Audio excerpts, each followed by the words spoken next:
আম্মা জান জিজ্ঞাসা করছিলেন, ইয়া রাসূলুল্লাহ, কিয়ামতের দিন কিরকম হবে, আমরা কিভাবে আসবে? তো আম্মা জানকে আল্লাহ রসুল বলছিলেন যে হুফাতান ওরাতান, পায়ে হাইটা আসবে, উলঙ্গ আসবে। আম্মা জান চিৎকার দিয়া বলছে, আলা ইয়ারা বাদুনা বাদা, আমাদের একজন আরেকজনকে দেখবে না? আল্লাহ রসুল আম্মা জানের কোলে শোয়া ছিলেন, উঠা বসছেন, চেহারার রং পরিবর্তন হয়ে গেছে। আর বলছে, আয়েশা ইয়াউমুন আসির, আয়েশা বড় কঠিন দিন। তো দুটা চিত্র তুলে ধরছেন আম্মার সামনে। বলছে, আয়েশা কিরকম কঠিন শুনবা? কাআন্নী আনজুরু মূসা মুতালাফফিফুন বিউমুদিল আরশ ওয়া ইয়াকুলু রব্বি লা আসআলুকা আল-ইয়াওমা উম্মি ওয়া লা আসআলুকা আল-ইয়াওমা উখতি আসআলুকা নাফসি নাফসি নাফসি নাফসি। বলছে, আয়েশা এরকম কঠিন দিন আমি দেখতেছি যেন মুসা আলাইহিস সালাম আরশের খুঁটি ধরে চিৎকার দিতেছে আর বলতেছে, আল্লাহ আজকের দিনে মাকে চাই না, বোনকে চাই না, চাই আমাকে বাঁচান, আমাকে বাঁচান।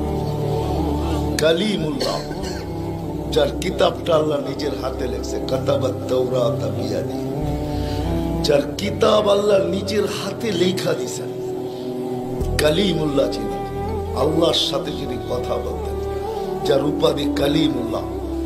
উলুল আজমি মিনার রসুল, 5 জন নবীর ভিতরে একজন যিনি, 5 জন উলুল আজমি মিনার রসুলের ভিতরে।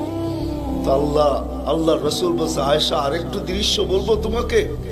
তো বলছে, ইয়া রাসূলুল্লাহ বলেন। বলছে, ওয়াজিআ বিজাহান্নাম, জাহান্নামকে যখন আনা হবে 70,000 শিকল লাগানো হবে, প্রত্যেকটা করার সাথে 70,000 ফেরেশতা ধরবে।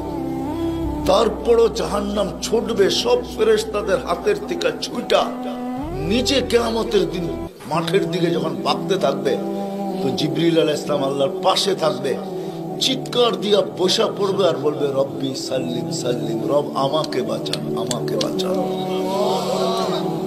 ওই দিন শুধু একজন ব্যক্তিত্ব, আপনার আমার রসূল মুহাম্মদুর রাসূলুল্লাহ সাল্লাল্লাহু আলাইহি ওয়াসাল্লাম শুধু উম্মতি উম্মতি বলে চিৎকার দিবে।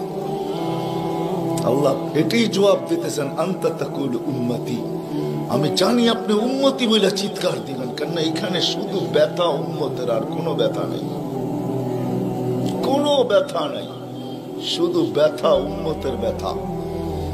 এমন এক ব্যথা দিলের ভিতরে ছিল। তো বলছে, আপনি উম্মতি বলে চিৎকার দিবেন, আমি বলবো রহমতি রহমতি, 99 রহমত রাখা আছে, সালতো তা, ওই দিন আপনি চাবেন আমি দিব, শাফি তুসাফা, আপনি সুপারিশ করবেন আমি মঞ্জুর করব। আরেক রিওয়ায়াতে আল্লাহ বন্ধুকে সান্ত্বনা দিবেন, বন্ধু আনা মালিক ইয়াউমিদ্দিন আনতা সাহিবা ইয়াউমিদ্দিন, আমি কিয়ামতের মালিক বটে কিন্তু বাদশা কিন্তু আপনি, আমি মালিক কিন্তু বাদশা আপনি। ব্যথা ছিল, ব্যথা।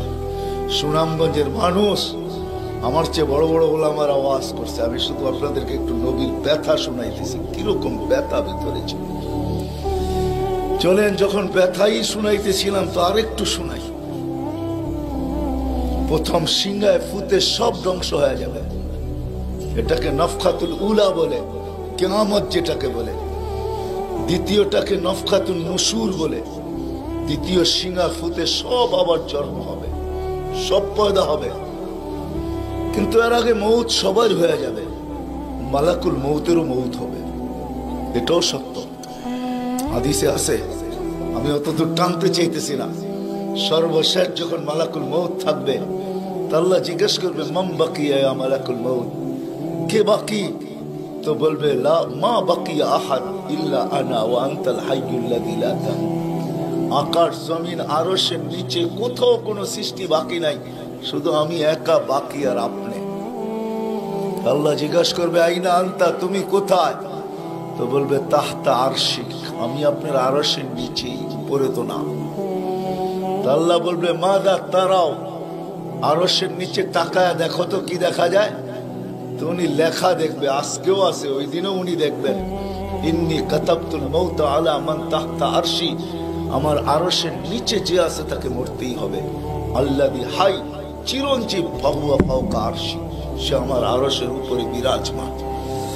তো বলবে আল্লাহ এই লেখা আছে এখানে, তা আল্লাহ বলবে ফাতামুত আনতা, এবার তোমার পালা। ফাইন্নাকা তাহতা আরশি, তুমি আমার আরশের নিচে। ওয়া ইন্নী কাতাবতুল মাউত আলা মান তাহতা আরশি, আর আমার আরশের নিচে যে আছে তাকে মরতেই হবে। সায়ুলকি আলাইহি সাকারাতাল মাউত, আল্লাহ ওনার উপরে মৃত্যুর যাতনা ঢালবেন। আজকে যদিও উনি মৃত্যু সম্বন্ধে কিঞ্চিত ধারণাও রাখেন না, আমার বিশ্বাস উনি মৌত কি জিনিস জানেন না, এটাই তো সত্য। কি যাতনা বিষে বুঝিবে সে কিসে, কবু আসি বিষে ডংসিনী জানে। সাপের বিষ তো ওই বোঝে যাকে সাপে দংশন করছে। উনি তো নিয়ে যায় শুধু আমাদেরকে, হুকুম হয় অপারেশন সাকসেস করে না, নিয়ে যান। এমনকি প্লেনের ভিতরে উনি অপারেশন চালান, ঠিক না? মানুষ প্লেনও মরে ইদানিং, আগেও মরছে। উনি নিয়ে যান, উনি মৃত্যু সম্বন্ধে কিঞ্চিত ধারণা রাখেন না। তো যখন আল্লাহর ওনার উপরে সাকরাতুল মউত, সায়ুলকি আলাইহি সাকরাতুল মউত, মৃত্যুর যাতনা আল্লাহ ঢালবেন, তো ওই দিন উনি চিৎকার দিবে, চিৎকার। কিরকম চিৎকার? বলবে বিইজ্জতিকা ওয়া জালালিক, তোর ইজ্জত আর জালালের কসম, ওয়া উলুবি মাকানিক, তোর উচ্চতার কসম মালিক। লাউ আলিমতু সাকরাতাল মউত, মৃত্যু সম্বন্ধে যদি আমার কিঞ্চিত ধারণা থাকতো, মা কাবাস্তু আরওয়াহাল মুমিনিন, কোন মুমিন মুসলমানকে আমি এত কষ্ট দিয়ে নিয়ে আসতাম, এত কষ্ট। কিন্তু বহুত ওনার হবে, উনিও মুখ থুবড়ায় পড়বেন। দ্বিতীয় নফখার আগে আল্লাহ 4 জনকে পয়দা করবেন, জিবরিল, মিকাইল, ইসরাফিল, মালাকুল মউতকে। কিন্তু পয়দা করতে দেরি, জিবরিল আলাইহিস সালাম কানতে দেরি করবেন না। 3 জন জিজ্ঞাসা করবে কান্নার কারণ, বলে ইদান ইউমার ইসরাফিল, এখনই হুকুম করা হবে ইসরাফিলকে নফখাতুন নুশুরের জন্য, আর আমাকে হুকুম করা হইবে আল্লাহর বন্ধুকে মাকামে মাহমুদে নিয়ে আসার জন্য। কিন্তু আমি আমার মৃত্যুর পরে ভুলে গেছি উনার কবর কোথায়। তো 3 জন বলবে সহজ সমাধান, ফাসআলিল আরদা, তুমি জমিনকে জিজ্ঞাসা করো। তো জিবরিল আলাইহিস সালাম জমিনকে জিজ্ঞাসা করবে আইনা কবর হাবিবার রহমান, আল্লাহর বন্ধুর রওজা কোথায়? তো জমিন উত্তর দিবে কদ দাক্কানি আল্লাহু দাক্কা ফানাসিত, প্রথম সিংহায় ফুতে আল্লাহ আমাকে এরকম ধুনা ধুনছে, এরকম ছানা ছানছে। ছানা বোঝেন? ধুনা বোঝেন? এরকম ধুনা ধুনছে ফানাসিত, আমিও ভুলে গেছি কোথায় রাখছি। এটা মাঝে মাঝে আমাদের সাথেও ঘটে। টুপি যাবে খোঁজে সারা ঘরে, ঠিক না? সারা ঘর মাথায় উঠে ফেলে, হঠাৎ পকেটে হাত দিয়া দেখে টুপি আর জিব্বাটা কামড় দিয়ে বেরিয়ে চলে যায়, ঠিক না? নাহলে তো ঘরালার আবার এর মাথা খারাপ করবে, ঠিক না? আমাদেরও ঘটে, জমিনও ভুলে যাবে। ওই দিন আল্লাহ রসুলের কবর থেকে নূর বাহির হবে, নূর নূর নূর নূর হাত্তা ইয়াসাদ আরশার রহমান, আল্লাহর আরশ পর্যন্ত পৌঁছবে। আজকে বাহির হয় না, আজকে বাহির হলে দুনিয়া দুনিয়া থাকবে না, শেষ। আজকে সুযোগ নাই, ওই দিন বাহির হয়। জিবরিল আলাইহিস সালামকে হুকুম করা হবে নিয়ে আসো মাকামে মাহমুদে, নিয়ে আস, যাবে। পরেরটা হইল সুনামগঞ্জের মানুষ বুঝার, যদি ভিতরে দিল থাকে তাহলে বুঝবেন, নাহলে বুঝবেন না। উনি যাবে, পর মারবে পর, আর বলবে তুমি হাবিব আর রহমান, আল্লাহর বন্ধু ওঠেন। তো আল্লাহর রসুল উঠবে, হাদিসের শব্দ ওয়াহুয়া ইয়াকুম ওয়া ইয়াবকি ওয়া ইয়াকুল, উঠবে কিন্তু কানতে কানতে উঠবে, আর বলতে বলতে উঠবে জিবরিল আইনা উম্মতি আইনা উম্মতি আইনা উম্মতি আইনা, আমার উম্মত কোথায়? আওয়াসালা শাফির জাহান্নাম, আমার উম্মত কি আমাকে ফাঁকি দিয়া পুলসিরাতের কিনারে চলে গেছে? তারপরে জিবরিল তুমি আমাকে উঠাইতে আসছো। তো জিবরিল কসম খাবে বিইজ্জতিল্লাহি ওয়া জালালি মা শাক্কাল আরদ আহাদুন ইল্লা আনতা, আপনি ব্যতীত কেউ ওঠে নাই, উম্মত কোত্থেকে উঠবে? আপনি শান্ত হন, শান্ত, সান্ত্বনা দিবে, উঠবে, মাকামে মাহমুদে যাবে। কসম খোদার, ব্যথা আমি শুনাইছি আপনাদের, উঠবে, যাবে। কিন্তু মাকামে মাহমুদে বসবে না, শুধু ডাইন হাতটা রাইখা দিয়া দাঁড়ায় থাকবে। আল্লাহ জিজ্ঞাসা করবে, বন্ধু বসেন না? বলছে, না বসবো না। দাঁড়ায় আছেন কেন, হাত রাখছেন কেন? বলে, মালিক এই জন্য হাত রাইখা দাঁড়ায় আছি, এটা আমি মালিক। কিন্তু তাইলে বসেন না কেন? বলে, বসবো না। বলছে, কারণ কি কারণে বসবেন না? বলে, আমাকে বসায়া দিতে চান তাই না? আমি যদি বসি তো আমার উম্মতের জন্য ছোটবে কে, ভাববে কে, কাঁদবে কে? কে হাউজে কাউসারে যাবে? কে উম্মতের ঠোঁটে লাগায়া পেলা পান করায়া দিবে, পানি পান করায়া দিবে? কে মিজানের পাশে দৌড়াবে? পাল্লা যদি সামনে না ঝোঁকে, তাইলে দুরুদের গাঠটি নিয়া, যা আমি আপনি পড়ছি নবীর উপরে দুরুদ, ওই গাঠটি গুলাকে নিজের কাঁধে করে নিয়ে চলে আসবে। প্রত্যেকের নামেরটা ইমাম কর্তুবী রহমতুল্লাহ আলাইহি লেখছেন, কিতাব মোতালা করেন, ওই গাঠটি নিয়ে আসবে, নিজে উঠায়া নিয়ে আসবে, উঠায়া। এই জন্যই বলছে আমার উপরে দুরুদ বেশি বেশি পড়ো। ডেলি পড়ো না তো জুমার দিন পড়ো, আকসিরু আলাইহিস সালাহ ইয়াউমাল জুমআ। জুমার দিন বেশি বেশি আমার উপরে দুরুদ পড়ো, তোমাদের দুরুদ গাঠটির ভিতরে রাখা থাকবে। গাঠটি কিয়ামতের দিন যদি পাল্লা না ঝুঁকে, তো আমি পিঠে করে উঠায়া পাল্লায় দিয়া ঝুঁকায়া দিব, ঝুঁকায়া। আবার মিজানের পাল্লায় পুলসিরাতের ওইখানে দৌড়াবে। বলছে, কে দৌড়াবে উম্মতের জন্য?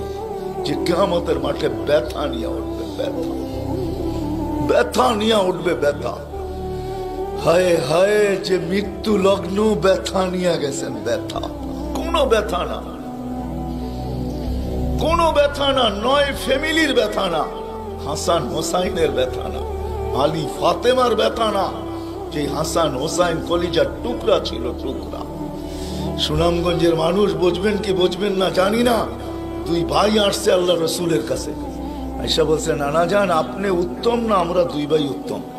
সাইয়্যিদুল আউয়ালিন ওয়াল আখিরিন কে জিজ্ঞাসা করে, যার সুবাদে সমগ্র জগৎ তৈরি, যার রহমতের ছোঁয়ায় সব অস্তিত্ব পাইছে, আমিও আপনাও সমস্ত সৃষ্টি, আরে সমস্ত নবী রসুল যার রহমতের ছোঁয়ায় অস্তিত্ব পাইছে, তাকে নাতিদয় জিজ্ঞাসা করতেছে, নানা জান আপনি উত্তম না আমরা দুই ভাই?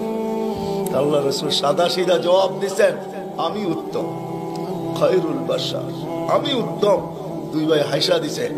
আল্লাহ রসুল জিজ্ঞেস করছে, হাসলা কেন? নানা জান জবাব হয় নাই। মানি আমরা দুই ভাই উত্তম। প্রমাণ? আপনার আব্বা, আমাদের আব্বা জানকে চিনেন? তো বলছে, বলো তোমাদের আব্বা জান কে? আলিউল মুর্তাজার পুরা মানাকে পরিচয়। আমি সিলেটও বলে আসছি, আমার বড় আফসোস লাগে, বাংলাদেশে হাজারো ওয়াজ হয় সারা বছর, কিন্তু আজ পর্যন্ত একটা ওয়াজের ব্যানার পাইলাম না যে শানে সাহাবা, শানে সিদ্দিক, শানে আবু বকর, শানে ওমর, শানে ওসমান। বহুত কম ব্যানার পাই শানে রিসালাত, আল্লাহ রসুলের শান। চিনি না বিদায়, রাগ হয়েন না, আজকে চিনি না বিদায়। প্রত্যন্ত অঞ্চল সুনামগঞ্জের সাথে আজকে যোগাযোগ বড় ভালো, আপনাদের হাইওয়ে বড় সুন্দর, গাড়ি বড় স্পিরিটে চলে, কিন্তু একটা দিন ছিল এখানে যোগাযোগ বড় দুর্গম ছিল। বাতিল এই সুযোগগুলোকে ব্যবহার করছে। প্রত্যন্ত অঞ্চলের মানুষ নবী জানে না কাকে বলে, রসুল চিনে না কাকে বলে। আপনারা তো শহরের মানুষ, হায় হায় আপনাদের এই সুনামগঞ্জ পাওয়া যাবে বহুত মানুষ নবীর নামও বলতে পারবে না। রাগ হয় না, রাগ হয় না, পায়ে হাত রাখে। বিদায় বাতিল এটা কি সুযোগ হিসাবে ব্যবহার করে, নবীকে যখন চিনে না তো ভুল নবীর 2 নম্বর 22 নম্বর নবীর মালা তাদের গলায় পরায়া দেয়। কাদিয়ানি বানাইতে সুবিধা এই জন্য, নবীর পরিচয় যদি আমাদের বাচ্চা বাচ্চা জানতো, নারী পুরুষ জানতো, আমাদের স্কুল কলেজের ছেলেরা জানতো যে আমাদের নবী কে, তার প্রয়োজন কতটুকু, তার মর্তবা কত বড়, তাইলে কেউ এরকম দাওয়াত নিয়ে যাইতে দেরি, জুতার বাড়ি খেয়ে ফিরতে দেরি হতো। মুখ খোলার সুযোগ ছিল না আমার বড় আফসোস লাগে, দিলে ব্যথা লাগে, ব্যথা যে বাংলাদেশে হাজারো লক্ষ ওয়াজ হয়, জানি না হুজুররা দেখছে কিনা জানি না, শানে সাহাবার কোনো ওয়াজ নেই, শানে আলী, শানে ওমর, শালিয়া, হায় হায় কথা মনে উঠছে এই জন্য বলেই ফেলি আজকে। আলী রাদিয়াল্লাহু তাআলা আনহু বসা আল্লাহ রাসূলের কাছে, দুইজনই বসা, আর কেউ নাই। আমি আপনাদের কিতাবের হাওয়ালা দিব, কিতাব দিব।